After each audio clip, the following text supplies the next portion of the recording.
गरीब और अमीर बहू के पकवान। और अमीर बहू के पकवान। बस लग गया यहाँ पोछा, अब जाकर मंदिर की सफाई कर दूंगी। अरे माँ जी आ रही हैं सामने से तो। माँ जी यहाँ पर मत आइए, यहाँ पर फर्श गीला है। हाँ हाँ चिंता मत कीजिए, निश्चिंत रहिए। हाँ मैं कल समय से कीर्तन पर आ जाऊंगी। हाँ बिल्कुल। अरे राम। सरोज अवनी की कोई बात नहीं सुनती और गीले फर्श पर आकर धम्म से गिर जाती है। तभी अवनी उसे उठाती है। माँ जी आप यहाँ पर क्यों आई? मैंने आपको इतना मना किया था, तब भी आपने सुना नहीं।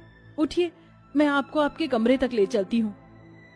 मर जानी खसमानो खानी, पहले मुझे गिरा दिया और अब भोली बनने का नाटक कर रही है माँ जी करके। नहीं माँ जी, मैंने आपको बताया था पर आप कॉल पर थी। तो मेरी गलती थोड़ी है, गरीब कहीं की। तेरे माँ बाप ने इतना दहेज नहीं दे दिया था जो मैं अपनी मरहम पट्टी करवा लूं। आई है मुझे गिराने के लिए।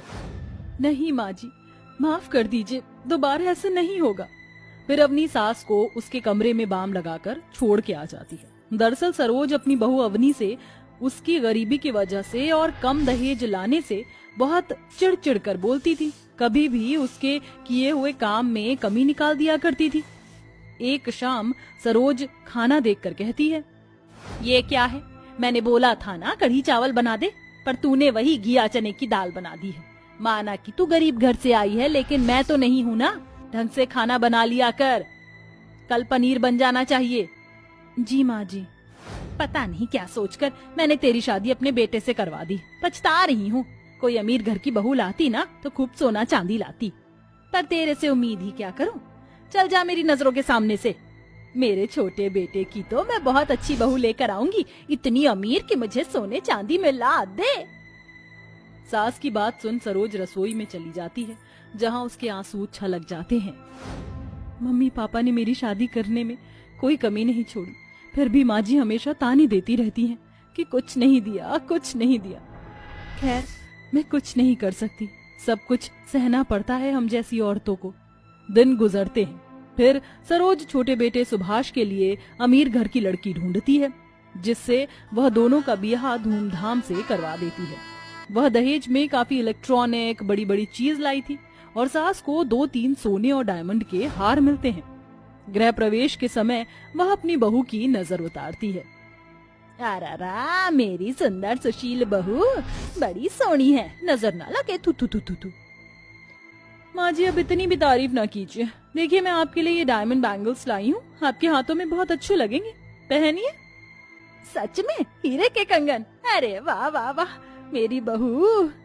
देख करमजली, ये होती है बहू। देख कितना सामान लेकर आई है और मुझे क्या क्या दिया है। और तेरी माँ ने क्या दिया था? बस एक मामूली सी सोने की चेन। अजी आप। अपनी माँ की बात को एक कान से सुनकर दूसरे कान से निकाल दो, जाने दो। क्या समझा रहा है अपनी बीवी को? कुछ नहीं माँ, आप गृह प्रवेश कीजिए ना, दोनों चौखट पर हैं। सास डायमंड के कंगन पहनकर अपनी बहू को घर में लाती है। फिर सब अपने अपने कमरे में सोने चले जाते हैं। अगले दिन देवरानी पहली रसोई का खाना बनाती है, जिसे खाकर सरोज का मुंह बन जाता है। आए हाय, ये छोटी बहू ने कितना बेकार खाना बनाया है। मन कर रहा है उल्टी कर दूं, पर कैसे सटकूं? सटकना तो पड़ेगा, वरना मेरी कलाइयों से ये हीरे के कंगन ना उतर जाएं। माँ जी बताइए ना, मैंने पहली रसोई का खाना कैसा बनाया है? अरे निशु, तुमने ये खाना? इतने में सरोज अपने बेटे के पैर पर मार कर इशारा करती है, जिससे वो चुप हो जाता है। बहू तूने तो बहुत अच्छा खाना बनाया है, इस निकम्मी बहू से भी ज्यादा अच्छा खाना बनाया है तूने, बहुत बढ़िया। सुभाष बेटा तू आज फल खाकर ऑफिस जा, तेरे पेट के लिए ये ज्यादा अच्छा होगा। मतलब माँ जी मैंने खाना बेकार बनाया है क्या? नहीं बहू, कल शादी में इसने पूरी पकवान ज्यादा खा लिया था ना, पेट खराब ना हो जाए इसलिए बोल रही हूँ। ठीक है माँ, मैं चलता हूँ। दोनों भाई ऑफिस चले जाते हैं। ऐसे ही दिन गुजरते हैं। निशु ज्यादा खाना अच्छा नहीं बनाती थी, कभी उसकी सब्जी कच्ची रहती, कभी दाल में ज्यादा पानी, कभी नमक मिर्च ऊपर नीचे। सरोज को अपनी छोटी बहू के हाथ का बना खाना कुछ खास पसंद नहीं था। वह खाना बड़ी बहू के हाथ का ही खाती थी, फिर भी उसे अक्सर सुनाया करती थी, अरे मर जानी, तूने भिंडी में इतना ज्यादा गरम मसाला क्यों डाला? कितना चुभ रहा है मुझे। तुझे कुछ आता है या नहीं? कितने साल हो गए तुझे? छोटी बहू से सीख, कितना अच्छा खाना बनाती है। माँ जी, मैं दही दूं आपको? फिर आपको मसाला ज्यादा नहीं लगेगा? बकवास मत कर, जाकर स्टोर रूम की सफाई कर।